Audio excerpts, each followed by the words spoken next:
Então, pessoal, uma boa noite. Peço desculpas para quem está nos assistindo aqui de ter presenciado tudo isso, mas foi o YouTube que não nos permitiu fazer essa live por lá. Ele simplesmente nos bloqueou e parece que está acontecendo em diversos canais hoje.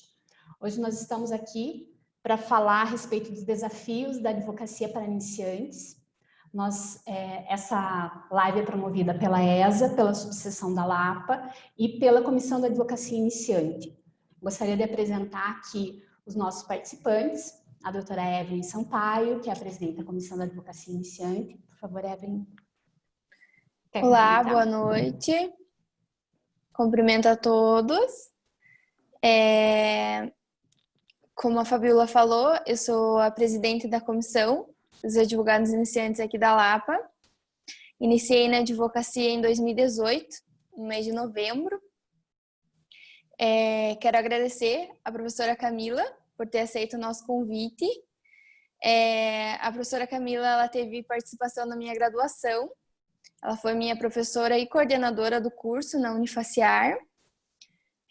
Na sua coordenação, esse lado do início, da prática, do incentivo a fazer a prova da ordem, sempre esteve bem relevante, né? Tenho certeza que vai ser uma live muito produtiva. Obrigada. O Dr. Nielson Ferreira Gomes, ele é o vice-presidente da Comissão da Advocacia Iniciante. Fazer uso da palavra, doutor. Boa noite a todos. Eu sou o vice-presidente da comissão. Iniciei na advocacia em 2018. Primeiramente, a Comissão dos Advogados Iniciantes vem agradecer para a professora Camila ter aceitado o convite. É uma honra poder contar com sua colaboração nesta noite. Tenho absoluta certeza que suas palavras serão de grande relevância para todos os advogados da subseção da Lapa. Peço a todos que estão assistindo, que acompanhem o trabalho dessa excelente profissional, professora, pesquisadora e advogada, a qual sempre colaborou com os advogados do início de carreira. Amiga de longa data, muito obrigado pela sua presença, companhia, e tenho certeza que vai ser uma excelente palestra. Obrigada. Dr. Thalisson, ele é membro, se eu não me engano, secretário da comissão? Não, é membro da comissão da advocacia iniciante. Dr. Thalisson, por favor, fazer uso da palavra um pouquinho. Está sem som. Boa noite a todos que estão assistindo a nossa live. Eu sou o Thalisson, Dr. Thalisson. Iniciei na advocacia em 2019, no começo de 2019. A professora Camila foi minha professora de Direito e Processo Civil, uma excelente professora, por sinal. Tudo que eu aprendi na minha vida civil, eu aprendi com ela. E eu tenho certeza absoluta que a live dela vai ser excepcional para todos que estão iniciando a advocacia, porque não é fácil no começo. Mas tenho certeza que as palavras delas vão ser de grande valia para todo mundo. Beleza? Obrigada, Thalisson. Dr. Rafael Ribas, ele é membro da Comissão de Advocacia Iniciante e é o vice-presidente da Comissão de Curso da subseção da Lapa. Meu vice-presidente, por favor. Obrigado, doutor. Boa noite a todos. Assim como o membro da Comissão da Advocacia Iniciante, eu também sou... semana que vem vai fazer um ano que eu sou advogado. Foi na metade de 2019 comecei a advogar e tenho certeza que essa palestra da professora Camila vai ser de uma excelência tremenda, baseando simplesmente no currículo dela. Eu não conhecia ela, conheci ela pelo currículo dela e também é uma honra poder contribuir para esse encontro, tá bem? Obrigada, Rafael. Professora Camila, muito obrigado por aceitar o convite da comissão, o meu contato, a sua disponibilidade, a sua disposição em vir aqui. Eu gostaria de só ler brevemente o currículo que nós estamos mencionando aqui. Professora Camila Salgueiro, da Purificação Marques, é doutora em Direito pela PUC Paraná, mestre em Direito pela PUC São Paulo, pesquisa Direito Constitucional e Direito Processual Civil, é professora no curso de Direito da Faculdade Curitibana, FAC, professora e coordenadora do curso de Direito da Unifaciar, Campus Araucária, professora de cursos de especialização na Academia Brasileira de Direito Constitucional, na Universidade Positivo, na Católica de Joinville e em outras instituições. E, além de tudo, é advogada inscrita na OAB. Professora Camila, seja muito bem-vinda. A palavra é sua. Obrigada.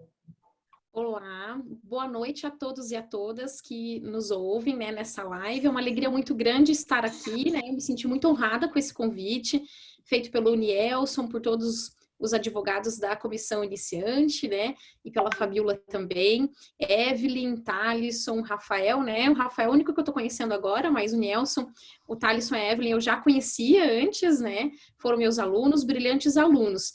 E agradeço demais, né, também a OAB, a nossa casa, né, a OAB é a nossa querida casa aqui, sempre que a gente precisa, né, é para a OAB que a gente corre, né, e, enfim, gostaria de agradecer a todos vocês pela oportunidade da fala, é um prazer estar aqui. E como eu sempre digo, né, e dizia para vocês nas aulas, para alguns de vocês aqui que foram meus alunos, a única diferença entre eu e o aluno é que daqui a pouco a gente vai ser colega, né? Então, essa é a única diferença, né? Sempre falei isso em sala de aula e tá aqui a prova hoje, né? Enfim, e é um orgulho, cada colação de grau é sempre um orgulho pra gente. Bom, pessoal, eu separei então aqui alguns tópicos e vocês da comissão também, né, até para o pessoal que está assistindo também compreender, já enviaram algumas perguntas que eu consegui já incluir na minha fala, mas podem ficar à vontade para interromper ou fazer perguntas, né, e ao final, melhor ainda, que também a gente vai respondendo. Bom, para começar, eu queria contar, assim, brevemente um pouquinho da minha história, porque isso faz parte dos desafios de uma advocacia, né, iniciante também.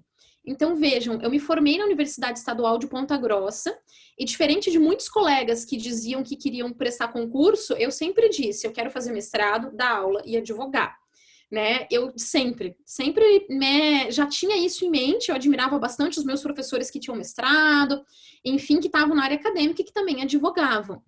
Então, após a formatura, né, eu colei grau em um dia, fui para o baile de formatura no outro, e no dia seguinte, após o baile de formatura, costumo brincar com os amigos que ainda de ressaca, né, do baile de formatura, já fui imediatamente para São Paulo, porque eu queria fazer mestrado em São Paulo, na PUC São Paulo, enfim, porque é um mestrado muito reconhecido em Direito Processual Civil, e iria me ajudar muito também na prática do Direito Processual Civil. Então, eu fui, né, aí na busca desse sonho de fazer esse mestrado, fiz o mestrado e advoguei lá durante 2 anos, no escritório boutique, que eles chamavam de escritório boutique porque é um escritório que tinha um atendimento muito personalizado, muito bacana, né, e aí posteriormente, depois eu voltei para o Paraná, aí vim para Curitiba, também já advoguei numa banca maior, enfim, de advogados, do professor Vamber, professora Tereza Rudalvin também, e depois foquei um pouquinho mais no escritório próprio, né,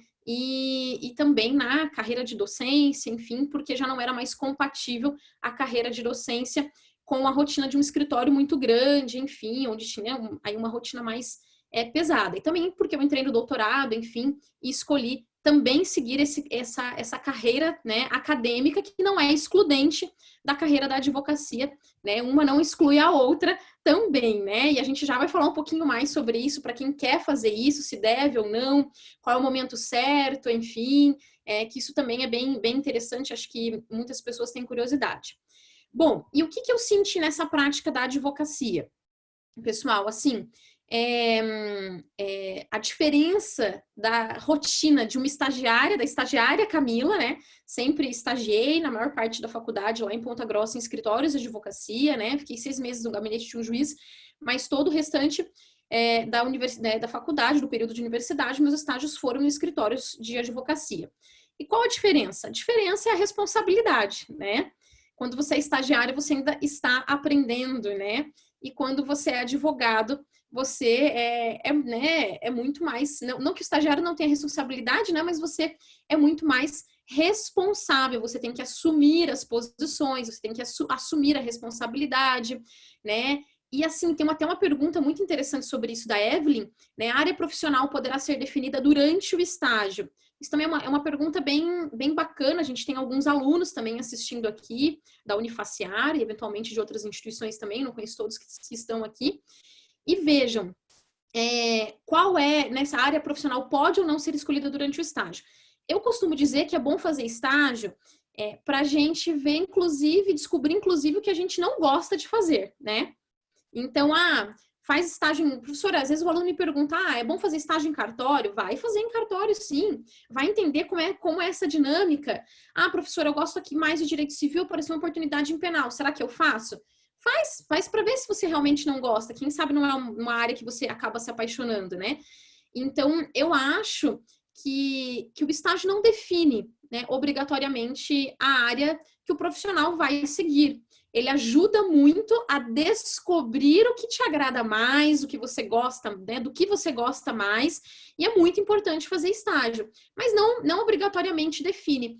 Eu gosto, assim, de dizer que a gente tem a nossa área de pesquisa, a nossa área da advocacia, mas em determinado momento também, nada impede, né, mudanças. Às vezes a vida aí nos traz, né, algumas oportunidades e a gente encara o desafio e acaba mudando também.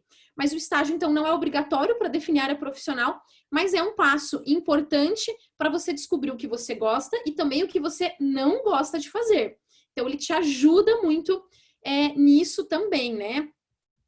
Além disso também, né? Para o advogado que está iniciando a carreira, por exemplo, eu fui trabalhar num escritório em São Paulo, né? Como eu disse para vocês, mas era um escritório que já tinha uma estrutura, eu recebi um acolhimento desse escritório, existia um plano de carreira nesse escritório, então era diferente de ter o escritório próprio, né? E então, assim, as opções que você tem quando você se forma, né? Você pode, né, procurar advogar em outras bancas também, né? Não me sinto ainda seguro para montar o meu próprio escritório. Então, é uma possibilidade, né? Em Curitiba, na Lapa, né? Em Araucária, em tantas outras cidades, né? Alguns mais aventureiros como eu, né? Tem, né, a coragem de ir para São Paulo, né? Mas, assim, é uma opção, né, pessoal? Enviar esse currículo, se preparar e entrar nesse escritório. E é claro que quando você entra como advogado júnior, né? Depois você tem as categorias, né? Pleno, sênior, enfim. Mas quando você entra num escritório desses como advogado júnior, é claro que você aprende muito. E as pessoas que estão ali sabem que você, né, é um advogado iniciante, é um advogado júnior. Então, você tem uma estrutura para isso e você vai crescendo gradualmente nessa carreira da advocacia. É importante, neste processo, sempre se atualizar, fazer especialização ou buscar cursos, né? Depois eu vou falar um pouquinho tanto dos cursos da própria ESA, quanto da ASP e vários cursos interessantes para o advogado se atualizar, né? E acho, assim, muito válido que busquem escritórios que possuem um plano de carreira também, né, para que você possa cada vez mais melhorar, enfim, e ir crescendo profissionalmente. E tudo no seu tempo, né, gente? Porque não adianta também achar que a gente se forma e que no dia seguinte vai aparecer um inventário bilionário e a gente vai ficar rico, né? Infelizmente não é assim, né? Então tudo tem o seu tempo e tudo é uma construção, né? Então a gente às vezes nós somos ansiosos por natureza e é normal, ainda mais quando somos jovens, né? Quando nos formamos um pouco mais velhos, já não temos tanta ansiedade assim, me parece, né? Mas quando nos formamos mais jovens, né? A gente sai da faculdade, às vezes com 22 anos, né? E 23, enfim. Então, tudo tem o seu tempo, tudo é uma construção, né? Um acúmulo de conhecimento. Então, tem que ter paciência também, né? Que eu sempre falo para quem está começando. E, além disso, uma outra possibilidade é o advogado abrir o seu próprio escritório. Até tem uma pergunta do Thalisson aqui, né? Bem importante também. Como montar o escritório de advocacia no começo da carreira e quais são as alternativas para o advogado iniciante que não dispõe de recursos financeiros para abrir um escritório físico? Isso é muito importante. A pandemia aqui está nos trazendo uma lição, né? Muito, muito valiosa também, né? E está nos colocando nessa condição de utilizar as tecnologias a nosso favor. Então, o que eu penso que a partir de agora, talvez com essa triste experiência, nós possamos utilizar mais as tecnologias a nosso favor, né? Então, se a pessoa não tem recurso, mas está começando na carreira, montando o seu próprio escritório, talvez seja interessante, então, né, quando não estamos em época de pandemia, se utilizar de um espaço de coworking, por que não? É claro que depende do perfil de cliente, né? Eu não aconselho muito, eu não gosto muito, assim, de atendimento em café, em lugares mais informais, porque eu acho que tem que ter um espaço, de certa forma, um pouco reservado para o atendimento do cliente, porque às vezes o cliente coloca uma situação muito delicada, né? Que para ele é um pouco constrangedora. Então é bom que você tenha um local adequado para atender. Mas se você ainda não tem a sua estrutura física, não tem problema nenhum. O seu conhecimento com certeza vai superar isso, o estudo do caso, a pesquisa, o quanto você se debruça sobre aquele caso, com certeza vai compensar isso. Isso não pode ser, isso tem que servir de estímulo, né? Para que a gente faça ainda melhor.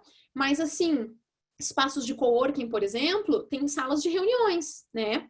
E a própria OAB também tem, né, ali tem alguns espaços, enfim, que depois, né, nos próprios fóruns, etc., que o advogado pode utilizar, a gente vai chegar lá, mas como uma estrutura, como um backup aí, né, como um suporte para o advogado utilizar em outras atividades, tem computadores, né, eu frequentemente, quando vou até a OAB em Curitiba, eu, né, vejo os advogados muitas vezes utilizando os computadores, protocolando, né, então, assim, é possível também, né?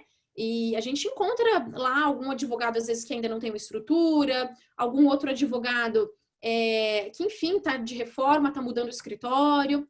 Mas eu sugiro sempre se utilizar desses espaços e também buscar a utilização de um coworking, né?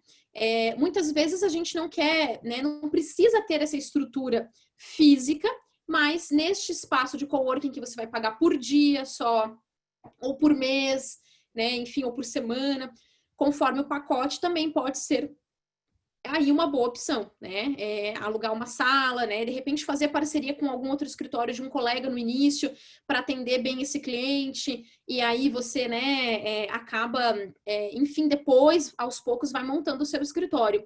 Isso não é demérito para ninguém, né? Pelo contrário, o nosso começo é assim mesmo. Mas o importante é começar, né, gente? Começar a estudar os casos, enfim, com certeza. Mas tem várias opções hoje, a tecnologia também nos ajuda em relação a isso. Um outro ponto importante que a gente pode também tratar aqui é sobre o atendimento ao cliente, né? Então, vejam, até o Nelson também perguntou qual o formato mais adequado de contato com o cliente. Essa pergunta também foi bem importante. Como que a gente faz esse atendimento, então? Claro que a gente recomenda, como eu disse antes, em uma sala, né, adequada, etc. Mas nada impede também, bom, em tempos de pandemia, preferencialmente, que nós façamos esse encontro via Zoom ou alguma outra plataforma digital, fazer uma chamada de vídeo, né? Então, com certeza, nesse sentido, a gente tem também as tecnologias aí a nosso favor. Mas em tempos normais, né, de normalidade, né, de não pandemia, a gente... obviamente que deve procurar fazer isso de forma presencial, né? Sempre passa mais credibilidade, você também vê como esse cliente está se sentindo, né? Enfim, e às vezes isso é necessário também para o próprio cliente, enfim, até eu brinco que a gente às vezes é um pouquinho de psicólogo também, né? Então, às vezes é necessário esse encontro presencial também, é bacana.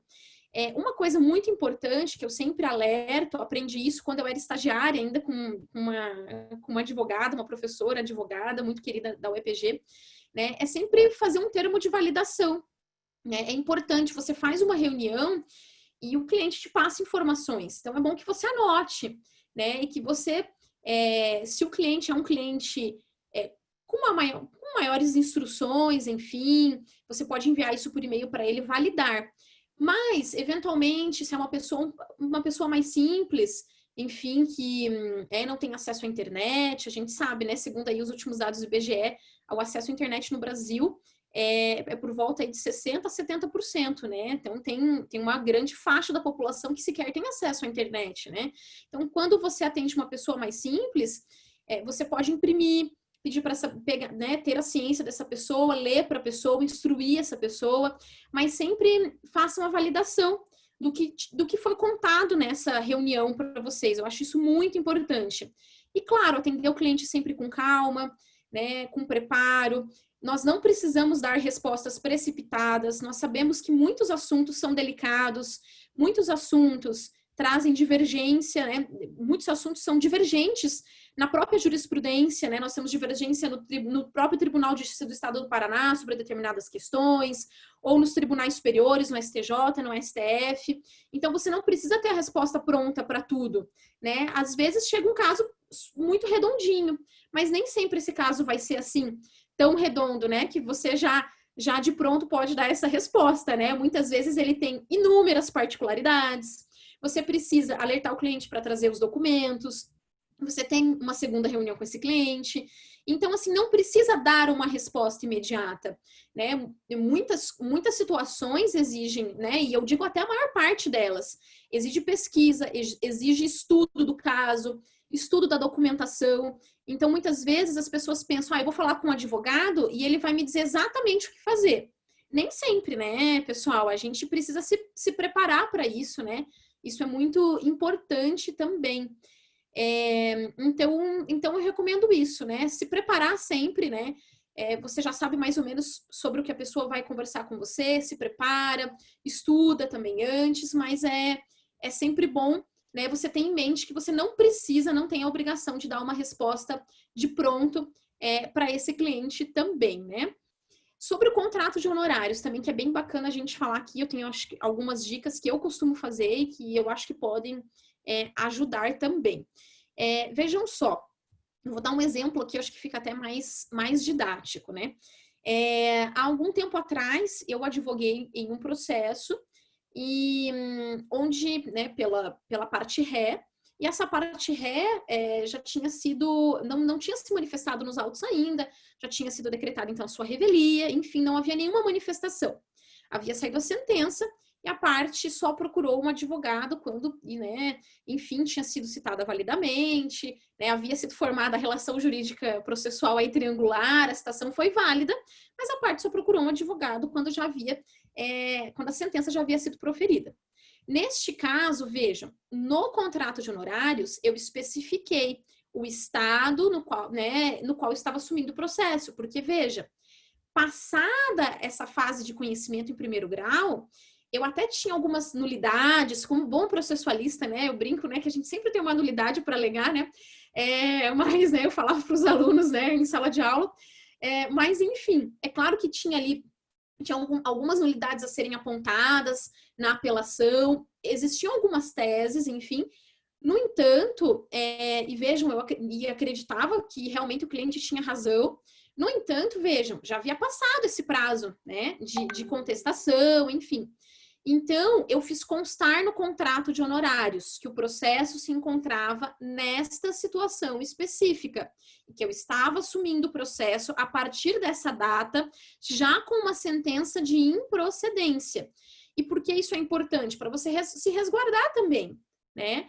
Porque vejam, muitas vezes o cliente entende que isso já aconteceu, mas em outros casos é um cliente que é mais leigo, enfim, né? E é bom que isso fique muito bem explicado, né? Que você explique muito bem quais são as reais chances, né? E dizer que num processo dessa espécie, obviamente, existem menos chances de se reverter isso no tribunal, né? Então, eu deixei isso no processo muito claro. Então, essas questões são sempre importantes, né? Fazer constar aí nesse contrato de honorários também, né, de forma muito clara, como vai ser essa cobrança. Sempre tem que ter contrato, né? Eu não advogo se não tiver assinado o contrato, enfim. Então, eu acho isso muito importante porque resguarda os nossos direitos também, para eventualmente receber isso, executar esse contrato depois. Aqui assinado por 2 testemunhas, inclusive, né, segundo o Código de Processo Civil, é título executivo extrajudicial. Então, é muito importante lembrar da assinatura do contrato. Posso enviar depois? Não, tem que me enviar agora, né? Então, além da procuração, que a gente sempre se preocupa muito, também esse contrato de honorários. E principalmente, pessoal, aqui é muito importante na cobrança de honorários verificarmos a tabela da OAB. né? Até tem algumas perguntas em relação a isso, né? O Nelson também colocou aqui algumas perguntas sobre os cuidados do advogado iniciante para elaborar o contrato de honorários. O Rafael também perguntou, embora previsto no Código de Ética, é necessária a cobrança em todo... essa pergunta é muito boa. É necessária a cobrança em todo contato com o cliente, visto que a concorrência não realiza, às vezes não realiza o mesmo, né? Diante da concorrência de mercado, em cidade pequena, como se portar diante da precificação... E qual a posição do advogado iniciante diante da constatação de uma infração ética? Eu reuni essas perguntas aqui. Vamos lá. Bom, em primeiro lugar, muitas vezes o cliente te procura apenas, né, para contar inicialmente, não para uma consulta jurídica, né? Mas, de todo modo, como eu sempre digo, é bom que você sempre siga, né, a tabela da OAB. Se eventuais, né, outros advogados fazem essa consulta de forma gratuita, enfim, vejam, né? Não é o recomendado, pelo contrário, né? Estarão cometendo infrações éticas. Então, assim, eu sempre recomendo que se cobre sim, inclusive nesse primeiro contato, e que se obedeça sim o mínimo estabelecido na tabela da OAB. Por quê, pessoal? Porque, vejam, o cliente, pode ser que no primeiro momento ele até vá para algum outro advogado que não cumpriu isso, enfim. Mas você tem que mostrar para o cliente se posicionar e dizer, olha, né, eu estou valorizando a minha profissão e, veja, aqui é o meu dever cobrar, existe um mínimo a ser cobrado, né? E, além disso, mostrar para o cliente que, né, você tem razão, né? Então, você estudou, você vai fazer uma especialização, você vai analisar o caso. Então, mostrar para o cliente, isso é importante, que isso demanda estudo, que isso demanda pesquisa e que é o tempo, né? As pessoas vão ao médico e pagam pela consulta, não pagam? Ou pagam um plano de saúde bem caro, né? Para poder se consultar. E aquele tempo é cobrado, o médico recebe por isso. Então, por que com nós, né? Com os advogados isso vai ser diferente. Então, eu recomendo sempre que siga isso e argumente contra isso, até para valorização, né, da nossa própria profissão e para a gente combater essa precificação aí mencionada pelo Rafael. Acho muito importante. E o cliente, uma hora ou outra, vai acabar percebendo. Eu costumo brincar que é igual o posto de gasolina, né? Aquele posto que vende mais caro, né? Eu brinco sempre dou esse exemplo. Aquele posto que vende mais caro, mas que a qualidade né, tem uma boa qualidade aí de combustível, não tem combustível adulterado. O cliente, no primeiro momento, ele até pode ir para um outro posto, algum que é mais barato, muito mais barato, enfim. Mas depois ele acaba voltando, né? Teve que retificar o motor, ele acaba voltando com outros problemas. Então, vejam, a relação da advocacia é uma relação de confiança, né? Uma relação de confiança. Tanto é que nós não fazemos e nem podemos fazer, né, publicidade aí, captação de clientes, né? Talvez aí alguns aspectos da publicidade, mas não no sentido de captação de clientes. Isso é muito importante. Então, vejam, o importante é você se atualizar, é você pesquisar, estudar o caso e lutar contra isso, né? Porque se todo mundo acabar fazendo isso, é claro que né, a gente vai acabar só desvalorizando a profissão.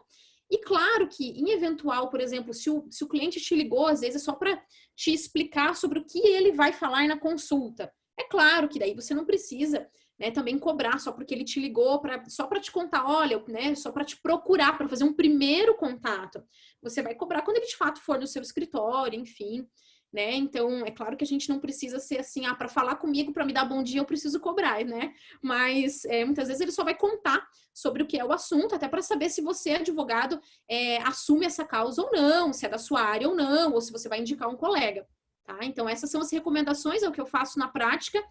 E eu acho que se a pessoa não quiser valorizar o meu trabalho, né, aparecerá quem queira valorizar e quem vai confiar em mim.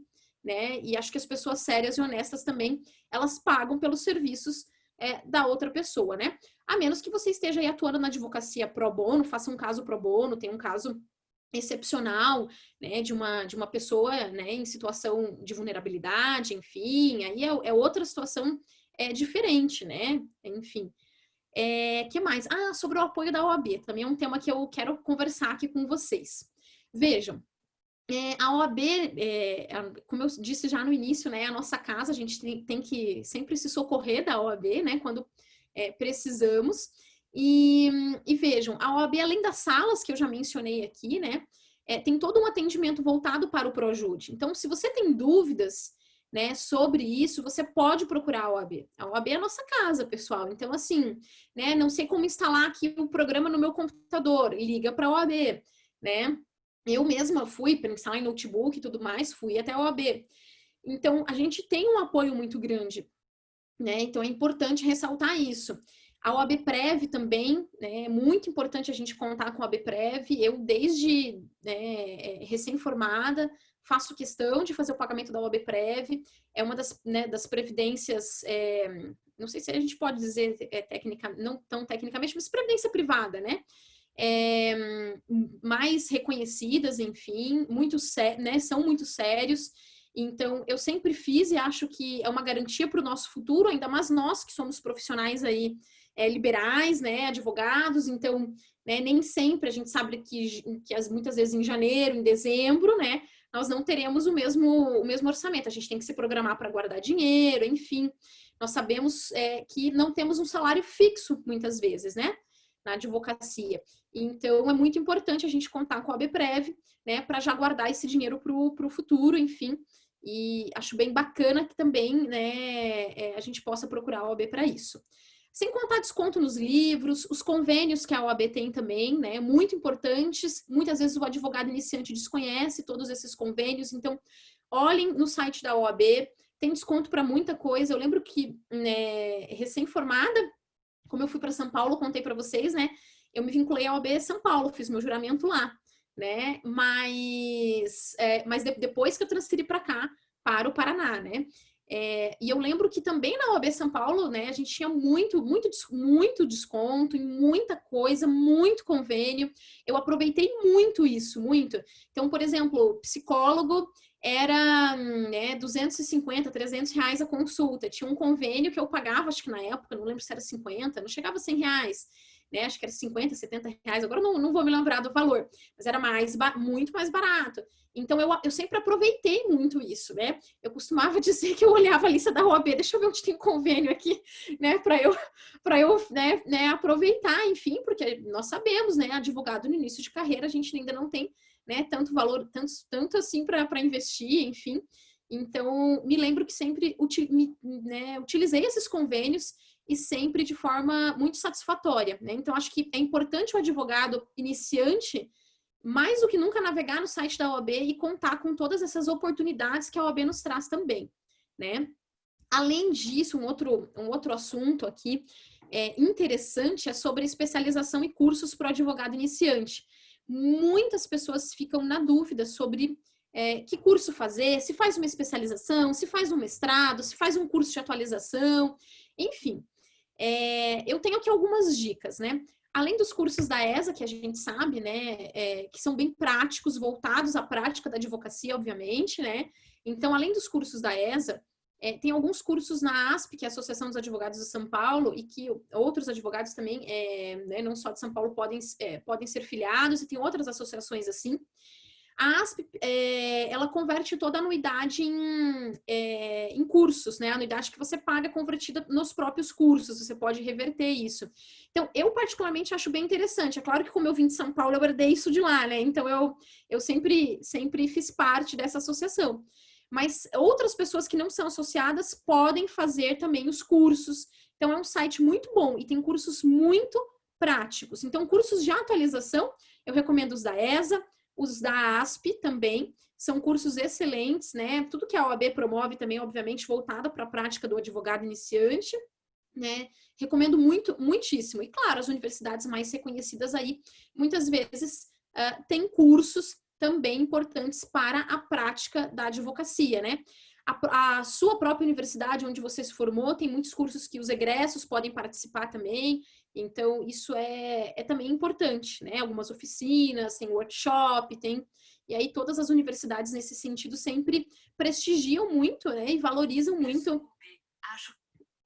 Desculpa, pessoal, o relógio aqui, a Siri do Apple Watch está falando junto comigo aqui. Mas, enfim... então, é importante, né? As faculdades também valorizam a presença dos seus egressos nos seus cursos, né? Além disso, frequentar palestras, congressos promovidos pela OAB, por instituições diversas, pelos institutos, enfim. Isso é sempre muito bom, né? As redes sociais nos trouxe essa proximidade, a gente tem Instagram, né? Eu até recomendo para quem atua na área civil, tem algumas lives, na verdade, todos os dias às 7 horas, o professor Daniel Amorim Assumpção Neves, que é um professor muito reconhecido, né? Que escreveu manuais de direito processual civil, ele traz um convidado diferente todos os dias e faz várias lives, né? Com assuntos, assim, da prática, muito legais. Então, as redes sociais nos trazem essa possibilidade também, né? Palestrantes renomados do Brasil inteiro, alguns até de fora do país, nas lives do professor Daniel. Eu procuro sempre assistir, né? Eu brinco que eu adianto algumas coisas para poder estar naquele horário, né, tentando assistir essa live do professor Daniel, porque é processo civil, é prática, a gente vai se atualizando. E assim como o professor Daniel, né, tem o Gustavo Cives, que, por exemplo, faz lives na área de direito da infância e da juventude, com coisas super práticas. Então, acho que a gente pode procurar esses profissionais renomados para a gente também buscar essas palestras, né? Então, é muito importante frequentar essas palestras, até porque nesses lugares você conhece outros advogados, outros estudiosos que também, né, estão buscando se atualizar, você pode fazer parcerias. Então, eu digo que é sempre a gente expandir, né? Sair aqui do nosso mundinho e ir para o mundo, seja ele online ou físico, mas buscar sempre essa especialização. E, além disso, também, né, pessoal, fazer especialização ou não. Isso também é bem importante a gente ter em mente, ainda mais para os advogados iniciantes. Vejam, a especialização, a pós-graduação lato sensu, que é a especialização, ela é sempre mais voltada para a prática, né? Aí nós temos várias, né? Várias. Tem aí as que eu dou aula, por exemplo, que é a Fabiola, a doutora Fabiola citou, né? E tem várias, mas tem várias especializações. Tem uma infinidade aí, é sempre legal a gente fazer uma busca, né? É importante ver se desde o preço até, enfim, né, ao corpo docente, pesquisar no site, se tudo atende às suas expectativas, né? Tem especializações muito boas online também, de universidades renomadas, enfim. Eu mesma faço uma da PUC Minas, por exemplo, em Direito e Tecnologia. Já terminei o doutorado, mas sou meio maluca, né? Quando a gente gosta de estudar, não tem jeito. Mas faço uma no EAD da PUC Minas, muito boa sobre Direito e Tecnologia, que é um assunto que eu tenho estudado mais. Então, eu recomendo especializações para os advogados iniciantes, independente se são online ou não, e aí cada um vai buscar o seu perfil, porque elas trazem conteúdo mais prático. E sobre mestrado, né, algumas pessoas me perguntam também. É claro que é um caminho um pouco mais árduo, né? Porque existe um processo seletivo composto de prova subjetiva, de análise de currículo, se você já tem alguns artigos publicados ou não, né? Se você participa de congressos, enfim. Tem a fase de entrevista, tem a fase de projeto, mas não é um caminho impossível, né? Para falar de mestrado e doutorado, eu também estou muito à disposição, gente. O meu Instagram é Camila SP Marques. Segue lá, né? Vamos trocar ideias sobre isso também, né? Quem foi meu aluno sabe que eu gosto bastante da área acadêmica. Mas, enfim, então, a carreira né, fazer um mestrado, que tem 2 anos, e depois, eventualmente, um doutorado, né, num período de 4 anos, né, que é um pouco mais longo, também é uma carreira interessante. E muitas vezes o advogado iniciante pergunta, mas eu preciso fazer mestrado? Não é obrigatório, gente. Você fazer mestrado não vai dizer se você é um bom advogado, né? Seu estudo, a sua prática, a sua seriedade, a sua constante atualização no estudo, né, que contribui para isso, independente se é mestrado, ou, né, que é a pós-graduação stricto sensu, ou se é especialização pós-graduação lato sensu. Mas existe uma coisa bacana, que é a seguinte, muitas vezes, para você ser reconhecido também na sua área, quanto mais você escreve, porque vejam, o processo de escrita é um processo de exposição. Quando nós escrevemos, nós nos expomos. Quando nós sustentamos uma tese, seja no tribunal, nas sustentações orais, seja, né, em outros ambientes, nas próprias petições, mas principalmente quando nós defendemos algo academicamente ou escrevemos um artigo, nós estamos nos expondo, né? A doutora Fabiola pode concordar comigo numa tese, mas né? Eu discordo, ambas têm argumentos. Hoje em dia o direito é interpretação, né? Eu falo que desde a constitucionalização do fenômeno pós-Segunda Guerra Mundial e aqui na América Latina pós-período ditatorial de constitucionalização de direitos, nós temos, né, uma maior busca do judiciário, um rol de direitos mais extenso e também um papel muito maior do judiciário, que vai interpretar esses direitos. E aí existem cláusulas mais abertas e tem muita, né, aí a gente pode entrar em hermenêutica, interpretação e outros assuntos e, né, a serem discutidos, mas enfim, né, aqui não é ainda o espaço. Mas vejam, né, diante disso, nós temos interpretações diferentes. Então, você se expor e sustentar uma tese na academia ou num artigo científico, você escrever sobre isso é se expor. E se expor, inclusive, a críticas, né? Então, é importante a gente pensar neste processo. E quando você se posiciona, veja, publica um artigo científico, consegue o aceite de uma revista científica, esse artigo vai ser lido. Né, vai ser lido por profissionais do direito que buscam essas revistas, né?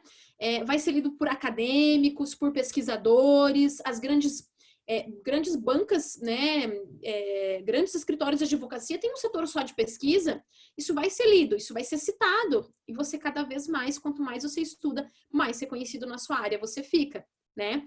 Então, nós sabemos aqui que nós temos, então, muitas vezes um advogado, né, famoso em responsabilidade civil, por exemplo, né, porque ele atua muito nisso, mas além de atuar, ele muitas vezes fez um mestrado, fez um doutorado ou escreve artigos sobre isso. Então, é muito importante que com pesquisa a gente estude cada vez mais, né, e é um caminho também para um maior reconhecimento. E é claro que quanto mais reconhecido e mais estudioso você for, é circular, gente, mais pessoas vão te procurar também, né? E vão confiar no seu trabalho, porque você estuda e se atualiza mais, né?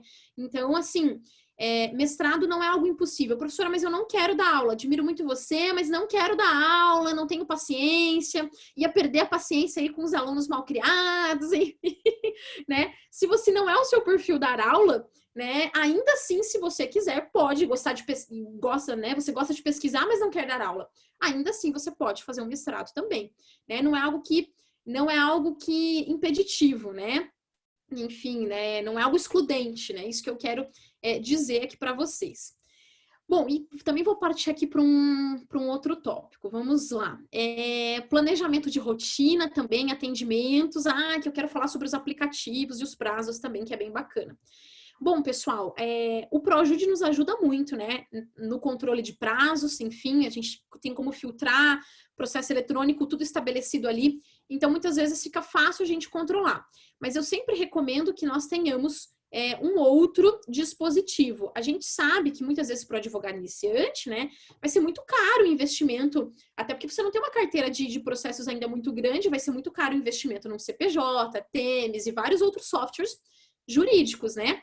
Muitas vezes nem só para o advogado iniciante, né? Mas dependendo do seu número de processos, a gente, né, fica muito caro ter isso. Mas aí, pessoal, é que eu quero alertar vocês para algo bacana também, que eu tenho pesquisado, tenho me inteirado cada vez mais. Nós temos, diante nessa proximidade com a tecnologia e desse avanço dos estudos em direito e tecnologia, nós temos cada vez mais softwares jurídicos que nos ajudam, aplicativos, enfim. Então, além da boa e velha agenda do Google, tá? Eu digo velha já, né? Eu nem sempre utilizei a agenda do Google, mas, pessoal, ela tem uma infinidade aí de opções para ajudar na nossa rotina, né? A gente pode agendar muita coisa, inclusive esses dias eu vi alguns vídeos no YouTube sobre como otimizar, né, o funcionamento da agenda do Google. Gente, essa agenda faz coisas que eu não imaginava que ela fazia, né? Então é muito bacana. Eu tenho a minha agenda, assim, como eu dou aula em muitos lugares e tenho os clientes também, eu tenho uma agenda toda separada por cores, por etiquetas, o que é pessoal é numa cor, E a agenda do Google tem alarme para tudo, tem coisa que eu programo o alarme, enfim, meia hora antes, tem coisa que são 2 dias antes, porque eu sei que eu tenho que me preparar. Enfim, tudo é agendado e tudo é programado, mas ela tem inúmeras funções aí que os vídeos no YouTube nos explicam muito bem, eu assisti vários, e que também ajudam a gente a se organizar. Mas além disso, pessoal, eu fui para algumas feiras em São Paulo também, da Startse principalmente, né? Que tratam de direito e tecnologia, né? Tem uma muito grande que eles organizam, né? Esse ano em razão da pandemia não foi possível, né, eles organizarem. Tem uma feira que é muito grande, que todos os estandes, todas as empresas que atuam nessa área de direito e tecnologia oferecendo serviços jurídicos, aplicativos, enfim, diversos outros, é uma infinidade de serviços tecnológicos para o advogado estão ali.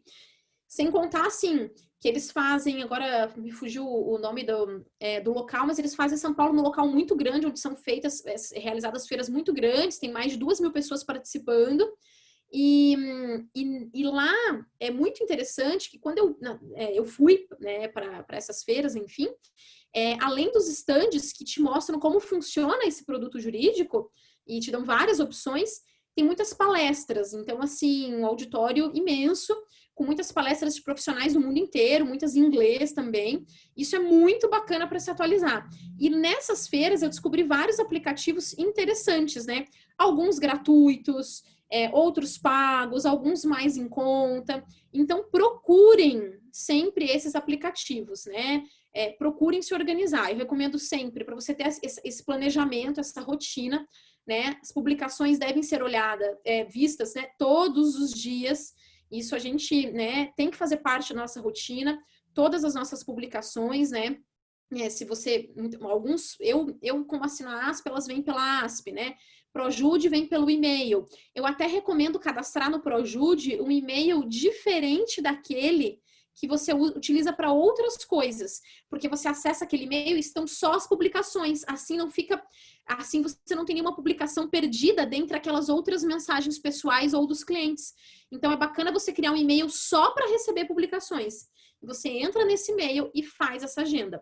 Uma outra coisa muito importante também, que às vezes a gente no começo da carreira não percebe.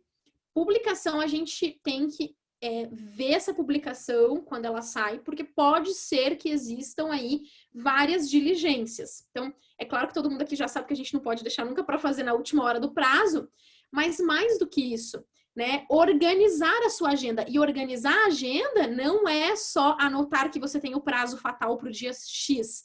E eu sempre coloco o fatal um dia antes, né? Tem isso também, né? Tem que contar o prazo no calendário. Cadê o calendário? Tá aqui, ó. Tá aqui, não alcanço agora. Tá ali na minha prateleira, ali em cima tem o calendário que a gente ganha da OAB. Tá aqui em cima e eu conto mesmo, na mão, todos os prazos. Isso, esse mesmo, o meu é igual. Obrigada, Thalisson. Para quem não conhece, os alunos aí que não são advogados ainda, né? Enfim, então eu conto mesmo o prazo.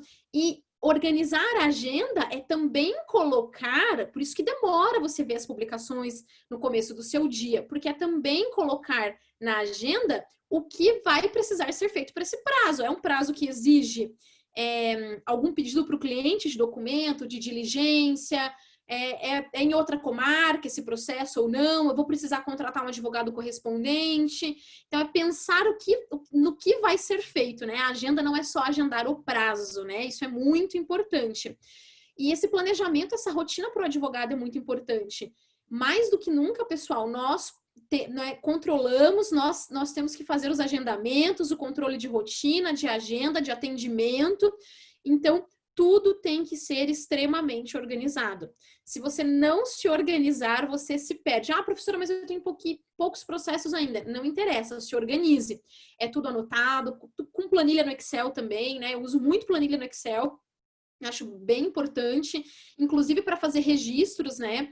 Agora eu também utilizo alguns aplicativos, mas para fazer registro, principalmente um que a ASP fornece. Mas para fazer o registro, antes eu colocava tudo na planilha do Excel. Então, tem ali andamento do processo. Então, e além de ver as publicações, né, no mínimo dia sim, dia não, né, principalmente se você tem um volume pequeno ainda, você tem que entrar no processo para fazer o acompanhamento processual, né?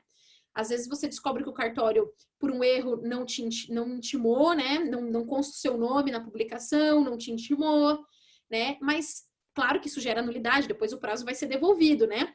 Mas por que não você já fazer esse acompanhamento e estar por dentro do seu processo? Ainda mais hoje, pessoal, porque o seu cliente tem um número do processo, né? Então, você estar sempre à frente, enviar os relatórios processuais é muito importante, né? Além do relatório de risco, eu não sei se todos conhecem aqui, existe um relatório que a gente costuma fazer, que é o relatório de risco. E aí nós temos ali né, de acordo com a análise que você faz da jurisprudência e da doutrina, de casos, né, em casos semelhantes. É claro que a gente, obviamente, nossa atividade é uma atividade de meio, porque o resultado final não depende da gente, depende, né, do magistrado que vai julgar, né, a causa, mas é claro que você, né, você não vai poder garantir nenhum resultado, obviamente, mas é claro que existem relatórios de risco que você pode fazer. Até porque quando você advoga para a empresa, essa empresa muitas vezes, quando recebe essa citação e às vezes não conseguiu fazer um acordo, né, não chegou ali a uma composição amigável, a empresa vai precisar provisionar esse valor né, no orçamento dela, enfim. Então, vejam, se o risco é provável, se é provável que ela tenha que despender o valor da condenação, então é importante que você faça esse relatório de risco dizendo, olha, ação X é de risco provável, para que a empresa provisione esse valor, né? Ela sabe que ela tem que provisionar, que vai vir aí uma condenação muito provável, né? Né? Ou então um risco aí possível, né? Que é aquele meio termo, mas que em regra ainda é provisionado, e também, né, um risco remoto, quando existe menos chances aí, né? Com base na análise de casos semelhantes, de se ter uma condenação. Então, quando você advoga para a empresa, é importante fazer esse relatório de risco, e não só esse relatório, mas enviar para o seu cliente um relatório com acompanhamento do processo. Isso é um diferencial, isso é um cuidado com o seu cliente. Veja, você vai enviar quinzenalmente, semanalmente, depende da urgência, da gravidade, ou até mensalmente, um relatório informando para o seu cliente. Eu tenho esse hábito, eu acho um hábito muito saudável, os clientes gostam, porque mostra que você está atento, que você está fazendo acompanhamento do processo, porque hoje em dia o próprio cliente vai entrar, né? Ele pode entrar no site, no Projude, enfim, verificar o andamento do processo dele. Então é muito chato quando muitas vezes ele vem perguntar, e é claro que também o cliente poderia ter mais bom senso nesse sentido, mas além disso, pessoal, assim, você se adiantar também, você sair na frente, sempre trazer essa informação é bem importante e mostra o cuidado que você tem com a sua carteira de processos, né? Então, acho isso bacana também. Além disso, também falar um pouquinho sobre sociedade, né? É importante buscar a OAB, saber né, as regras, saber que nós podemos ter a sociedade individual de advocacia, né? Hoje em dia. Então, né, desde a mudança da lei. Então, vejam, procurem a OAB para fazer esse registro. Nós sabemos que o registro da sociedade de advogados é um pouco diferente de outras empresas, então esse registro deve ser feito, né, na OAB, e procurar a OAB. É muito fácil. Eu lembro que eu fui elogiada pelo contador, porque quando eu cheguei para o meu contador e disse, olha, fiz o registro da minha empresa, que está a documentação na OAB e tudo mais. Ele olhou para mim e falou assim, nossa, mas você mesma fez o contrato social? Eu falei, sim, primeiro porque o modelo que está disponibilizado no site da Ordem é excelente, né? E segundo, porque eu sou advogada. E ele falou, mas muitos clientes advogados não fazem isso. Eles me dão para eu fazer o contrato social, né, da empresa. E eu lembro que ele até brincou comigo e me elogiou, né? Então, é claro que a gente aí conta com o auxílio do contador também, enfim, né? Para outras despesas, para emitir nota, etc e tal, mas também nós temos este conhecimento, né? E eu lembro que esse processo, para mim, para abrir empresa, foi rápido e foi fácil. Fui informada por e-mail, foi muito rápido e fácil. Então, não encontrei maiores dificuldades, mas para que vocês procurem, né? E também conversem com o contador, enfim, a menos que a sua área seja tributário, aí fica um pouquinho mais fácil, né? Não é a minha, então eu conto bastante também, né? Consulto bastante o meu contador. Mas vejam que é importante esse processo, né? Para que vocês paguem adequadamente, né, os tributos incidentes sobre esse recebimento, enfim, e façam tudo isso de acordo com a legislação, emitir nota, etc. Né? Então, é bem importante se preocupar com estes aspectos e começar sempre de forma muito correta, né? Também é muito importante isso. Um outro ponto também que eu gostaria de destacar aqui com vocês, pessoal, sobre a apresentação, né? O Nelson fez uma pergunta muito bacana. A utilização de formatos de oratória, seja comum ou rebuscado, afetam a conquista, entre aspas, né? O que ele quis dizer aqui, né? Se é importante a gente, então, a oratória, né, para a advocacia. Veja, eu costumo brincar com os alunos, né, que a gente sempre, e com os colegas, assim, a gente sempre acha, quando a gente está na faculdade, a gente acha que falar é mais importante do que escrever, né? Muitas vezes. Porque o advogado é visto... A gente lembra, quando, né, quando somos adolescentes, nós temos aquela visão do advogado, que é aquele que vai para a tribuna, que fala muito bem, que se expressa bem, enfim. Mas vejam, né? Não é só isso. Tantos processos que nós temos aí de julgamento antecipado do mérito, enfim, né? Julgamento antecipado da lide. Então, que nós não chegamos nessa fase da audiência, né? Então, o nosso trabalho é muito mais escrito, muitas vezes, né? E dependendo da área, por exemplo, quem advoga na área de direito tributário, né? Você não tem essas audiências com frequência, de instrução, é muito diferente. Então, vai depender de cada área. E eu digo que o legal da advocacia é que ela abarca todos nós, né? Nós temos um rol muito grande, além de poder prestar concursos, além de advogar, a gente, né, dá aula, enfim, a gente pode também advogar em várias áreas. E muitas vezes nós temos advogados que se dedicam à pesquisa em escritórios maiores, que têm setores de pesquisa, que não gostam tanto desse contato, né? Muitas vezes me perguntam, professora, eu não gosto, eu não tenho esse perfil voltado para uma oratória, isso não é tão forte, eu não gosto tanto. Mas nem sempre, né? Tem áreas do direito, como essa que eu mencionei, né? Já mencionei, que te possibilitam também uma atuação e que ela vai ser menos falada, digamos assim, né? Te exige menos oratória. Mas é claro, né, pessoal, quando nós temos um ato como uma audiência, nós temos que nos preparar, né? Uma sustentação oral no tribunal, nós temos que nos preparar. Então, vejam, o mais importante é estudar o caso. Quando você está preparado, você tem segurança. E claro que você falar, né, corretamente, se posicionar corretamente, perante os desembargadores, por exemplo, numa sustentação oral, é claro que isso contribui bastante também, né, para o teu sucesso na causa. Quando esse ato é oral, quando a oralidade, enfim, é exigida, né, é importante. Mas o que eu sempre recomendo é se preparar. Quanto mais você se prepara, porque diferente desses ambientes que hoje em dia a gente presencia muito, assim, um pouco mais informais, como aqui, que a gente, de certa forma, bate um papo, né, é uma conversa mais informal, enfim. Diferente desse ambiente mais informal, que nós vemos tanto nessa época de pandemia, né, no tribunal é diferente, né? É um ambiente mais formal. Por exemplo, ou numa audiência, tem um rito, tem um procedimento. Então, o ideal é estar preparado. E como eu me preparo? Estudando o caso. Você tem que saber muito do caso, né? Então, você tem que ir para a audiência preparado. Tem que ler as peças na véspera novamente, tem que saber do que se trata o caso, quais são as teses, quais são as peculiaridades. Quanto mais você se prepara, mais chance de êxito, né? E quando vai fazer um ato mais formal, como é o ato da sustentação oral, por exemplo, eu também sempre recomendo que tenha o roteiro preparado antes, né? Treine antes, ainda mais, né, se é advogado iniciante, né? Treine antes, se prepare, fale, porque lembrem da defesa do TCC, né? Da defesa do TCC ou de qualquer outro ato que exige uma preparação, né? As suas ideias devem estar conectadas de forma muito objetiva também, né? Nós não fazemos, então, né? A gente não tá ali para enrolar, né? Para ir direto ao ponto, para elencar as teses de forma clara, né? Para falar do que realmente é importante para o processo, né? Utilizar bem os 15 minutos, né? Enfim, mas é isso, a oratória acaba sendo importante, mas se o advogado iniciante aqui que nos ouve, ou os alunos, enfim, que nos ouvem, né, tiverem uma maior dificuldade com isso, né, realmente podem também podem ficar tranquilos que existe também aí um espaço para todos e muitas vezes nós escrevemos, né, mais do que falamos no processo, digamos assim. Além disso, um tópico muito importante aqui, que sempre me ajudou muito e ajuda até hoje, é sobre o advogado correspondente.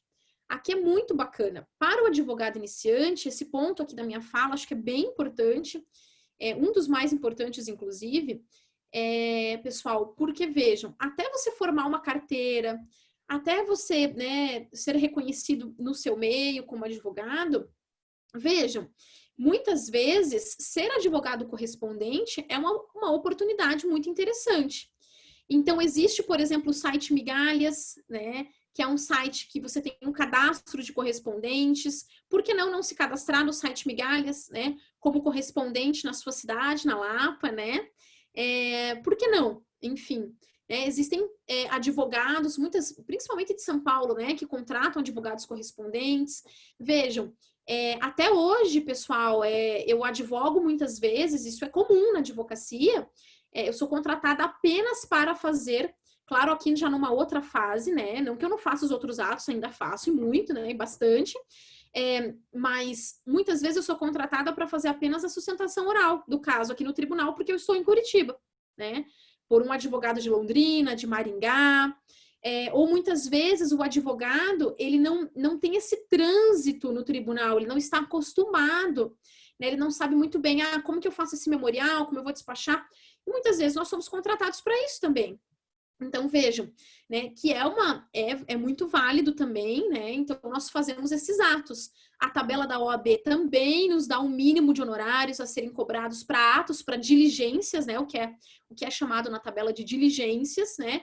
Então, nós também podemos cobrar por exercer esses atos para que advogados de outras cidades não precisem, então, se deslocar. E isso é muito importante, porque, vejam, né, é um valor que entra para aquele ato isolado, para a prática de um ato isolado, e muitas vezes até você formar a sua carteira, até porque nós sabemos que os processos, né, até você finalizar esse processo, ou conseguir uma composição, fazer um acordo neste processo, muitas vezes isso demora, então é normal que isso aconteça também. Uma coisa muito importante no contrato de honorários, que eu esqueci de falar, né, naquele tópico para vocês, é o seguinte, sempre coloquem também uma cláusula que diz respeito ao acordo no contrato de honorários. Os métodos alternativos de resolução de conflitos, eles são muito importantes, muito, muito, muito importantes. Até porque, né, por meio da conciliação, da mediação, ambas as partes cedem, né, não tem ali o certo ou errado, é muito mais célere, né, muito mais rápido, nós sabemos de todas as vantagens desses métodos. Mas, né, o advogado não pode pensar que por fazer um acordo vai ganhar menos, né? Isso depende muito do contrato de honorários. É claro, às vezes é uma causa mais complexa, que existe ali um combinado mensal para cobrar, né? Para você cobrar e cuidar dessa causa, pode existir isso também. Mas vejam, é muito importante que você coloque, então, uma cláusula que, em caso de acordo, né, será também, pode ser uma cláusula de êxito, enfim, né, mas que também serão cobrados honorários, né? Pode ser, obviamente, em valor um pouco menor do que aquela cláusula, de êxito do fim, né, como se o processo tramitasse até, né, o final. Também recomendo que no contrato de honorários vocês coloquem cláusulas que digam respeito à cobrança de honorários em outras fases. Então, por exemplo, muitas vezes você não imagina que aquele processo vá chegar até os tribunais superiores, mas ele chega. E aí, depois de anos, você ainda está advogando nesse processo e cuidando desse processo. Então, é muito bacana quando você também fraciona esses honorários, né? Então, para você colocar outros valores de cobrança de honorários, quando o processo for para o tribunal, por exemplo, se chegar até o recurso de apelação, ou que você coloque um valor a ser cobrado em caso de sustentação oral, né? É importante também, porque veja que é um ato que exige toda uma preparação, né? Então, você pode fracionar isso. Você tem que tentar imaginar, quando faz o contrato de honorários, essas diversas situações que podem ocorrer. Então, cobrem também, coloquem isso de modo, né, fracionado, porque senão muitas vezes você cobra no início, mas daqui a pouco, né, você está há anos aí com esse processo, mas você não consegue enxergar aí, né, um valor, né, o seu trabalho tem que ser valorizado, então você cobra em outra fase do processo também. Então, é muito importante fazer com calma este contrato de honorários e prever essas outras situações, acordos, né, processo nos tribunais superiores, porque aí é outro valor, é uma advocacia, inclusive, é diferente, né? Uma advocacia que nos exige bastante, né? Além das despesas também, por óbvio, né? É claro que você não vai, você vai, se precisa ir para Brasília, se precisa ir para Curitiba, se precisa ir para algum outro lugar, é claro que você também tem que prever ali que as despesas são cobradas à parte, que elas não estão inclusas nos seus honorários, né? Porque senão uma passagem para Brasília, aí, dependendo da época, se for em cima da hora, né, pode nos trazer algum prejuízo, né? Então, né, sempre coloquem essas cláusulas também, que é bem importante. Além disso, pessoal, deixa eu ver aqui, advocacia correspondente pode ser um método de aquisição de experiência, sim, e aprendizado para o advogado iniciante, o Thalisson colocou aqui, com certeza, com certeza. Eu aprendi muito também, né, sendo correspondente, e também dando uma dica aqui, é muito importante ainda na advocacia, né, que você faz enquanto correspondente nessas diligências, vejam, muitas vezes, né, você precisa, obviamente, para atuar neste processo, por exemplo, você foi contratado só para fazer a sustentação oral, você precisa de subestabelecimento nos autos. Mas coloque esse subestabelecimento para ato específico, né? Se você for contratado para apresentar memorial, despachar com os desembargadores o memorial e fazer a sustentação oral, coloque isso no subestabelecimento, que é específico para isso. Por quê? Para você não ficar vinculado a esse processo depois, né? E além de colocar isso no subestabelecimento, vejam, né? Você passa a receber as intimações, porque o seu nome muitas vezes foi cadastrado para você fazer essa diligência. Até porque para cadastrar a sustentação oral, você precisa cadastrar pelo ProAjude, seu nome tem que estar lá. A menos que o outro advogado indique como advogado terceiro, né? Para fazer a sustentação. Tem lá tem lá uma aba, lá, cadastro de sustentação oral no ProAjude. Então, é importante que, que você...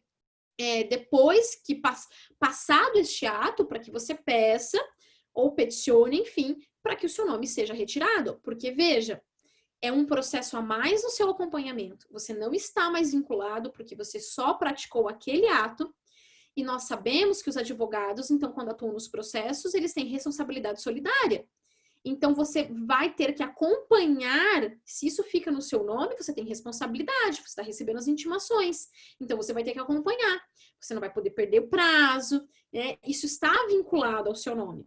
Então, o ideal é que você, né, peticione dizendo, tendo em vista que este advogado foi contratado apenas para a realização do ato X, que este ato já foi realizado, que existe outro advogado nos autos, né? Peça para que, que o seu nome seja retirado do cadastro e ligue imediatamente também no cartório para que seja retirado o seu nome, para não ficar com essa vinculação e com essa responsabilidade. Se por acaso acontecer de você, quando você for fazer isso, o outro advogado já não está mais cadastrado, o que você pode fazer, né? Aí, pessoal, para você ficar vinculado, você vai ter que mandar no endereço do cliente, né, uma carta dizendo que está ali renunciando o mandato, enfim, revogando renunciando, né, esses poderes, enfim, e vai ter que mandar essa carta de notificação para aquela parte.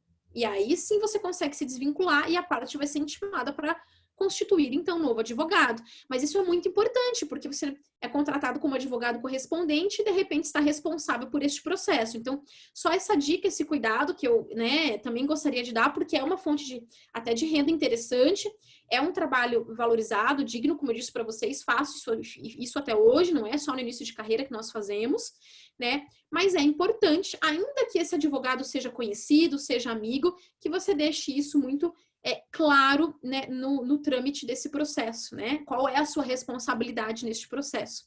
Por isso que eu indico até colocar o subestabelecimento de forma bem específica para o ato a ser praticado, né?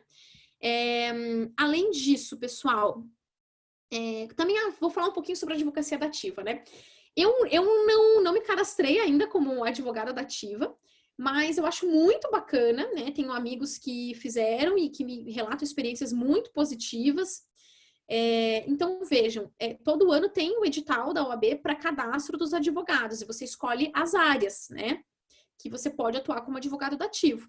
E muitas vezes você pode ser nomeado, por exemplo, numa interdição, como curador especial, né? Outras vezes você vai a própria OAB, né? Alguém procura a OAB e a própria OAB também vai te ligar e verificar a sua disponibilidade para atuar como advogado dativo.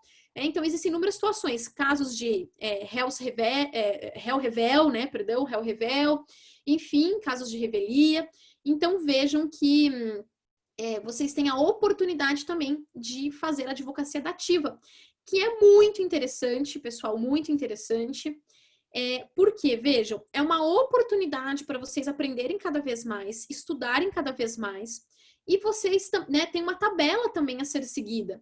E depois, no final do processo, se o juiz não arbitra, desculpa, você pede, e no final deste processo você, né, vai pedir aquela certidão para você cadastrar no site da OAB no requerimento, né, para depois você receber este valor. Então, isso também é muito importante porque, vejam, é uma forma aí de você ter este recebimento. Muitos perguntam, mas demora para receber?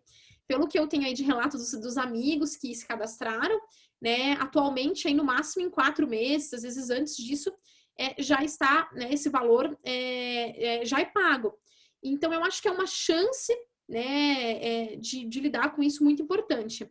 Até teve aqui uma pergunta do Rafael, né, sobre a advocacia dativa, como lidar com eventual desdém, até por parte dos integrantes do judiciário, em audiências, enfim. Bom, gente, eu acho que aqui vai depender muito do magistrado, enfim, e eu não, assim, não vejo o porquê, né? Você tem que lidar de forma séria, de forma ética, você está fazendo o seu trabalho, né? Você vai encontrar a maior parte dos magistrados que respeitam isso, é claro, né? E, eventualmente, se você se deparar com uma situação dessa espécie, né? É claro que aí você pode, né, buscar aí a ouvidoria, enfim, fazer uma reclamação, até CNJ, enfim, é claro que o advogado não pode ser desrespeitado. E principalmente, né, em primeiríssimo lugar, buscar aí as prerrogativas, né, a comissão né, o pessoal das nossas prerrogativas na OAB, né, que inclusive tem telefone para o plantão, né, doutora Fabiola. Então, procurem sim, porque as prerrogativas do advogado, né, o advogado deve ser tratado da mesma forma, enfim, né, não existe diferença aí, hierarquia, né, então, entre juiz e advogado. Então, é claro que as nossas prerrogativas são muito importantes, né, eu sempre falo, é muito importante a gente ler, né, de tempos em tempos a gente tem que ler de novo o nosso código de ética, o nosso estatuto do advogado, para saber os nossos direitos, deveres, prerrogativas, enfim, isso é muito, muito, muito importante, né,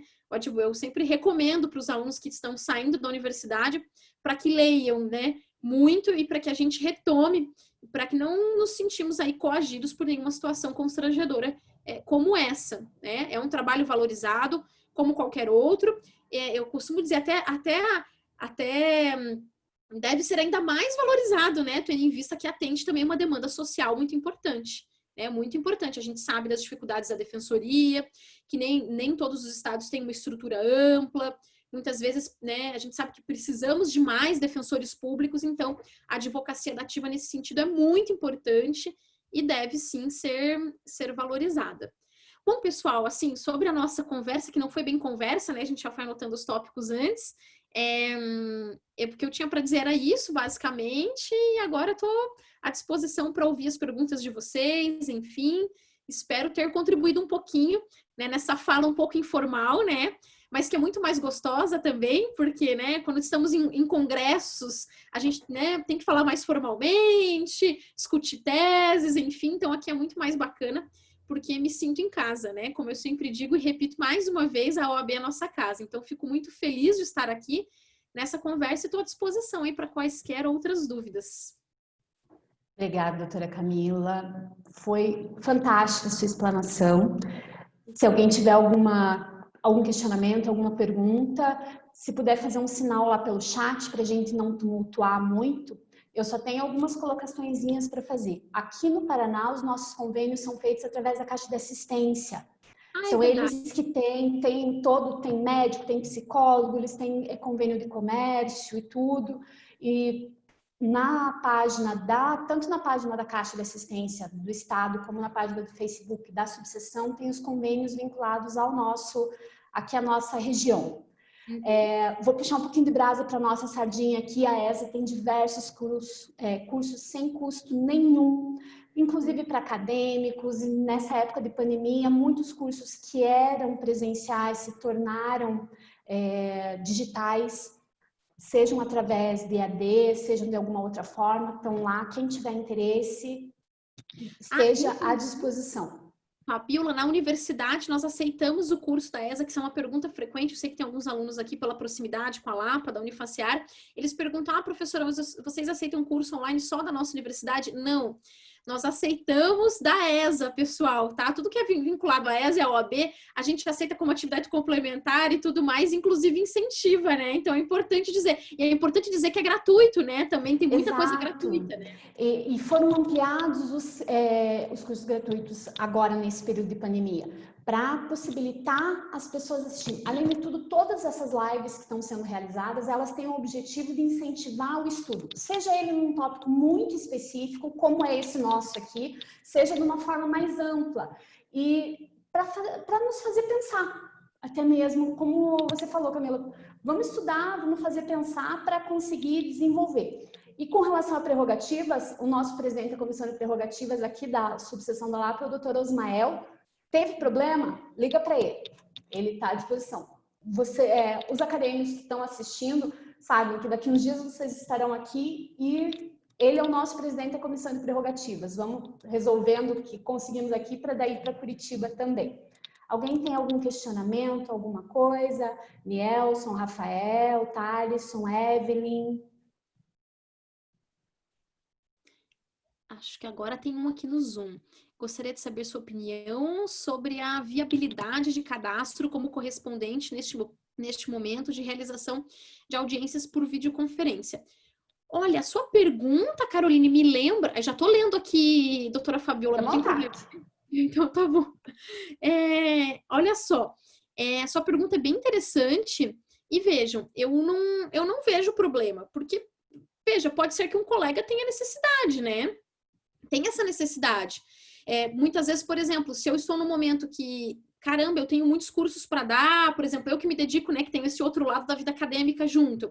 É claro que eu advogo bastante ainda, mas é claro que num volume menor do que quem só advoga, né? A gente ainda não tem o dom de se multiplicar, como eu brinco, né? Muitas vezes, se eu tô com muitos cursos, muita coisa, né? Semana que vem, por exemplo, eu vou fazer quase 50 bancas de TCC, pessoal. Então, assim, tudo via Zoom. Então, vejam, né? Se eu estou numa semana de muita banca de TCC, às vezes eu não vou conseguir. Eu sei que a doutora Caroline, conheço a doutora Caroline, confio nela. Conheço o Nielson, confio no Nielson. Então, Nielson, existe a possibilidade de você fazer essa audiência, né? Como eu até brinco quando eu estou dando aula, eu brinco, doutora Fabiola, aqui, né? Para os alunos não brigarem em sala de aula, que eu falo que aquele vai ser seu amigo, primeiro que depois vai te passar clientes da sua área, e você passa para ele, né? Porque assim, te indica, porque a gente não faz tudo, né? Então, nós temos as nossas limitações aí de acordo com as nossas áreas, né? Enfim. Então, você vai indicar para um outro colega que você confia, né? Por isso que eu brinco, a gente nunca deve brigar com um colega de profissão, tem que sempre defender a classe, né? A gente nunca pode, né, ficar aí um contra o outro. E assim, então muitas vezes existe essa necessidade. Então, por que não eu não vou contratar o Nielson? Ou eu tenho 2 audiências e eu sou ainda sozinha, por exemplo, né? Eu não tenho um escritório com mais advogados e eu preciso remanejar, preciso, né, pedir. Então, para que o Nielson faça essa audiência para mim, ele vai cobrar pelo ato, enfim. Muitas vezes o que já aconteceu também, quando começou aqui o Projude, na verdade já tinha um tempo, né? Quando começou eu era estagiária ainda, porque eu também não fiquei velha assim, né, pessoal? Mas quando já tinha um tempo assim, né, que já havia começado, mas eu lembro que tinha um escritório até de um conhecido meu em São Paulo que tinha dificuldade, assim, com o protocolo no Projude, com cadastro ainda. Eu falei, olha, é super fácil, em 2 dias você manda digitalizado, a OAB te responde, a OAB Paraná te responde. É super tranquilo esse cadastro no Projude, só fazer. Mas aí ele me disse o seguinte, ele disse, olha, mas eu realmente não tô com tempo e tal, e eu preciso fazer esses protocolos.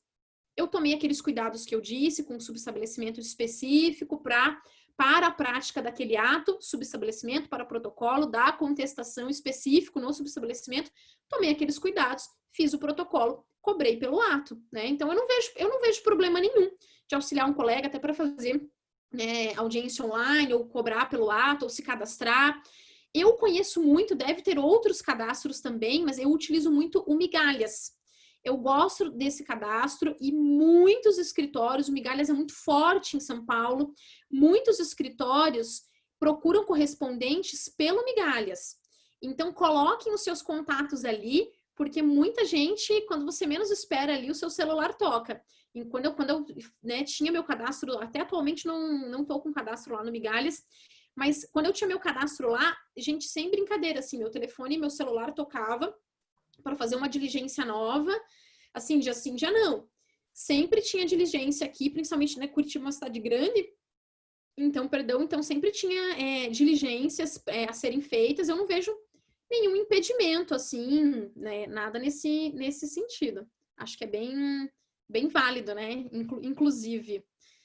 Não, e não só para o começo, viu, gente? A gente faz isso ao longo do tempo também, é muito normal, né? É muito normal. E ajudamos uns aos outros também, né? Tem muitas áreas aí que a gente não consegue abranger, tem alguns casos que a gente faz a 4 mãos, que a gente, né, pega em parceria mesmo. Pode existir, inclusive, um contrato entre os 2 advogados. Então, veja, a doutora Fabíola é especialista na área X, eu sou na área Y, essas áreas às vezes se complementam. Nós queremos, então, né, cuidar desse caso juntas. Nós assumimos juntas esse caso. Por que não? Né? Por que não? A gente pode fazer, inclusive, um contrato entre eu e a doutora Fabíola, porque veja, ela que recebeu o cliente, por exemplo, né? Então, é normal que isso aconteça. É normal. Tem advogados, muitas vezes, até para curiosidade aqui, né? Saiu até uma notícia no Conjuro, alguns anos atrás, sobre isso, bem bacana, no Consultor Jurídico, que é um site também que eu sempre recomendo para atualização, sobre os pareceres. Então, muitos advogados também são contratados apenas para dar um parecer sobre a causa, que é um outro tipo de advocacia, né? E a gente tem que ressaltar também aqui cada vez mais a importância dessa advocacia consultiva, de prevenirmos demandas, né? Isso cada vez mais está sendo valorizado. Além disso, vejam no direito do consumidor uma tendência também muito importante, né? Eu gosto bastante de direito do consumidor. E vejam, nem tudo vai ser judicializado. Nós sabemos que existe até uma tendência do judiciário a não dar valores, a não conceder valores tão elevados. Então, o que nós, advogados, podemos fazer diante disso, né? Porque você vai cobrar, muitas vezes, no êxito, por exemplo, né? No prolabore e no êxito. E, muitas vezes, você não, né? O valor da condenação não é tão alto, né? A gente verifica aí uma tendência, às vezes, mudança no padrão dos valores da condenação. O que eu vou fazer, então? Os advogados vão começar a cobrar na esfera do consumidor, tem muitos professores de direito do consumidor, advogados comentando sobre isso, que é bem bacana. E vejam, a gente vai começar também a cobrar, e tem que cobrar, né, pelo acompanhamento. Então, vejam, muitas vezes, então, o cliente tem um problema com a telefonia que não resolve, ou com a empresa X que não resolve. E você vai lá tentar protocolar lá no PROCON, ou vai no PROCON, ou vai tentar protocolar. Esses atos também são cobrados, pessoal. Então, muitas vezes, assim, a gente abrir um pouco a cabeça para parar de pensar só no contencioso e na judicialização. Cada vez mais, né, mais forte a consultoria, e todos esses atos são cobrados, né? A consultoria, né, o atendimento dessas demandas antes da judicialização. Isso é muito importante.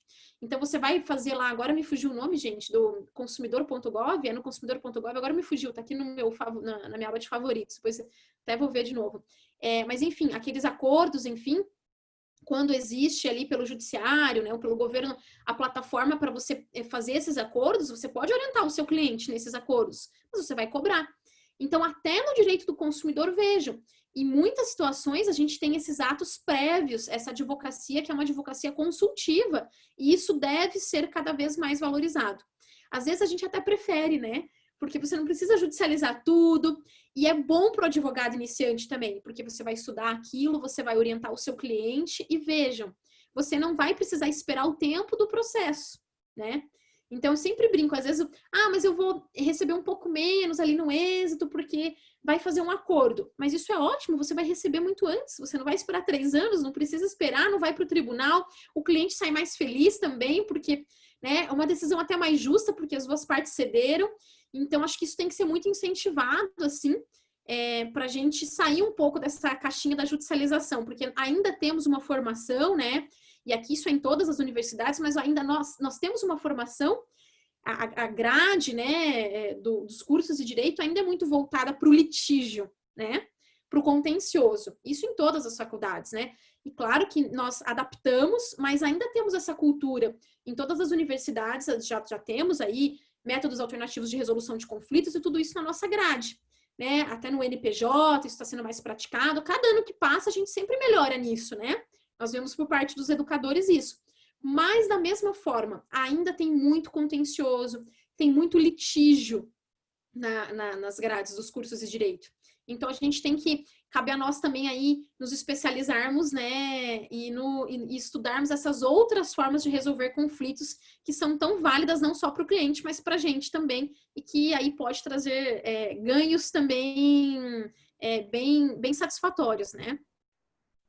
Assim, se me permite fazer só uma parte com relação a quem faz trabalhista. Lembrar de colocar no contrato de que se o cliente desiste, você cobra porque você fez o serviço. Eu sei que tem... Às vezes a gente não pensa, e eu tenho uma certa experiência de quando chega lá na frente, ele faz o acordo com a outra parte por fora, para não precisar pagar os honorários, e você arca com o teu prejuízo de tudo. Ainda que hoje nós não precisamos ir até a Araucária para fazer o protocolo, mas eu sou do tempo que os processos eram físicos. Eu tinha que ir para a Araucária, fazer o protocolo, e quando chegava a audiência, o cliente já não ia mais. Então, às vezes, se alguém tivesse me contado isso lá atrás, isso constaria no meu contrato antes de tudo isso. Exato, muito bem colocado, porque no civil a gente costuma colocar um prolabore, né? Já tem alguma gordurinha ali para a gente cobrar antes e depois no êxito também, né? A gente cobra das trabalhista não costuma, pelo menos pelo empregado. Trabalhista aí, muito importante essa colocação, realmente, muito importante, né?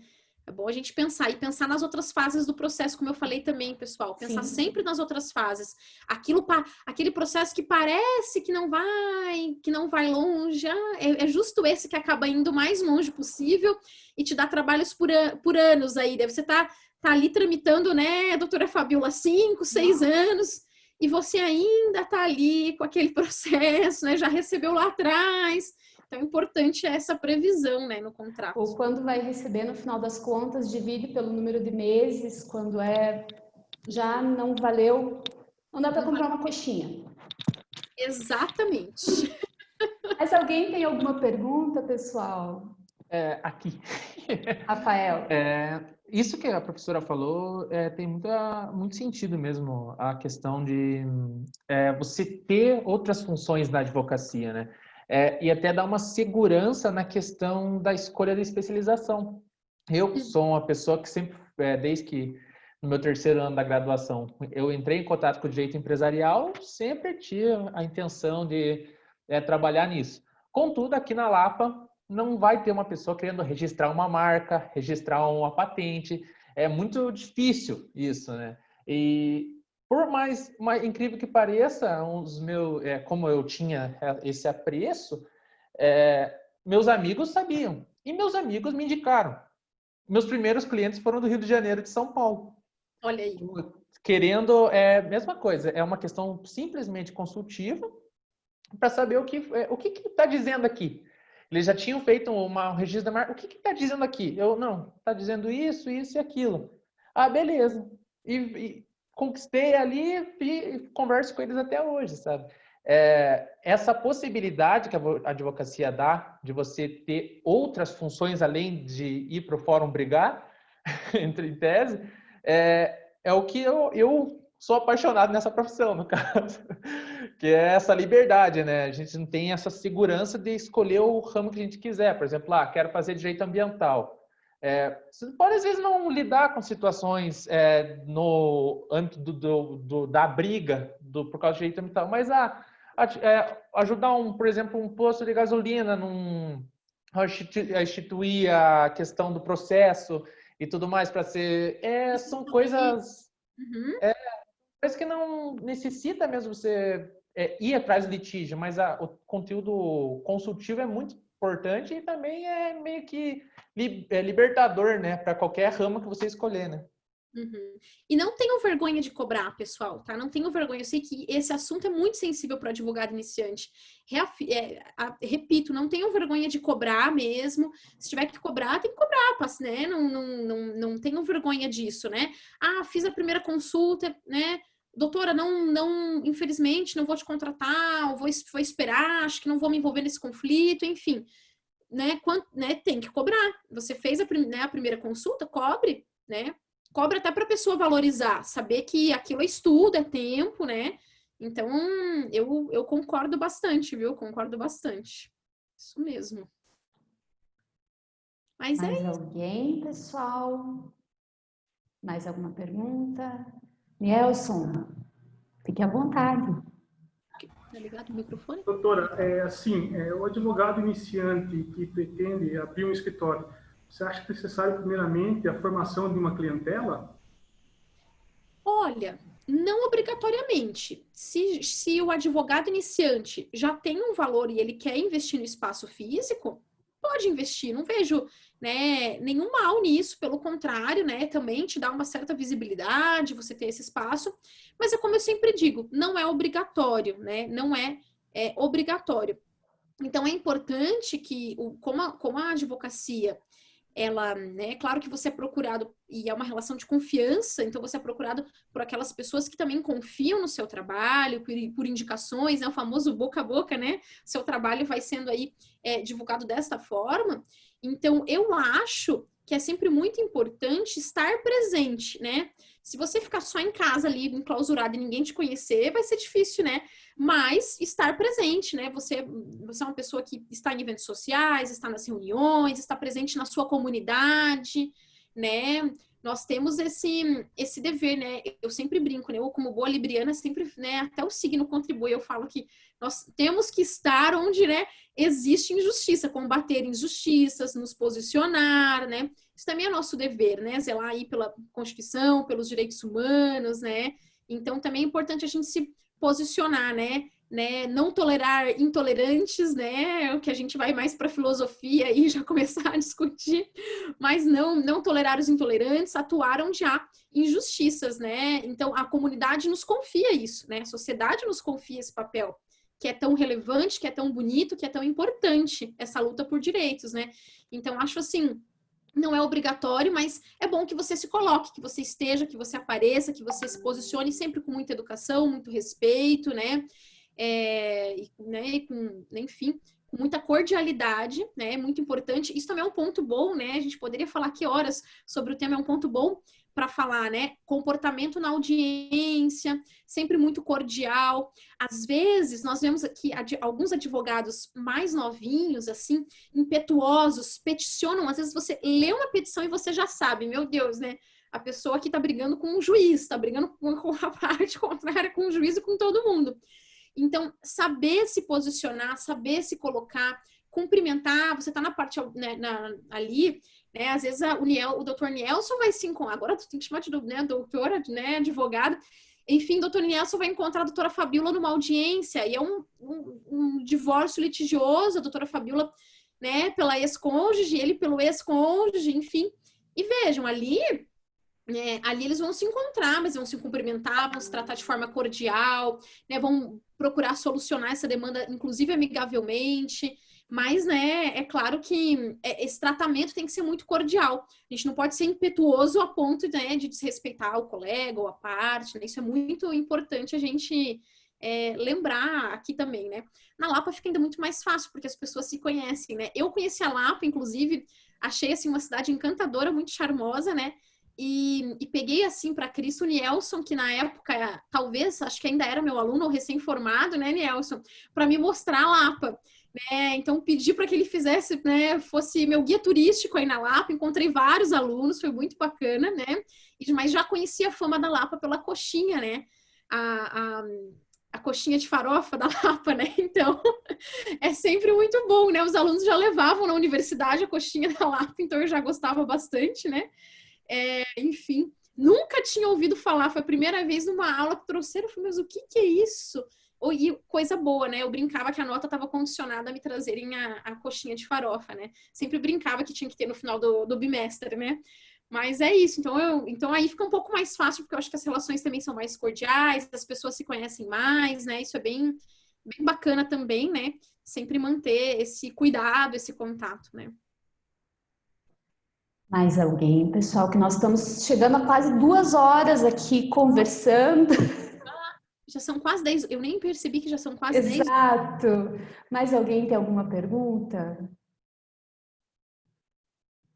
Se ninguém tem mais uma pergunta, Camila, você quer se despedir do pessoal? Bom, pessoal, foi um prazer falar com vocês. Desculpe aqui me alongar tanto, falar muito, né? Vocês sabem que eu falo bastante.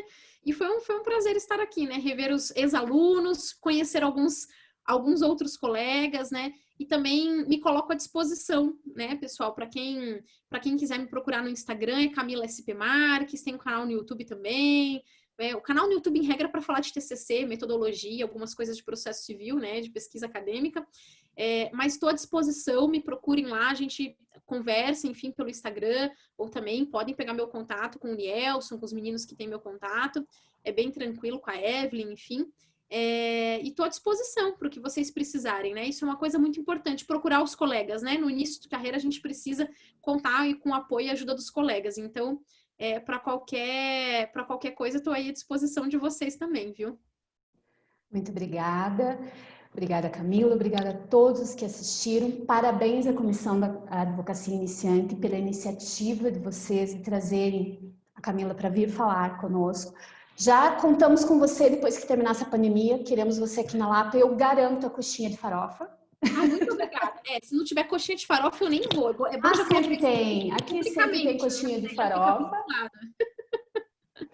E gostaria de convidar todos vocês para assistirem os demais cursos e as demais palestras que a ESA está promovendo durante toda essa pandemia. Uma boa noite e muito obrigada a todos vocês.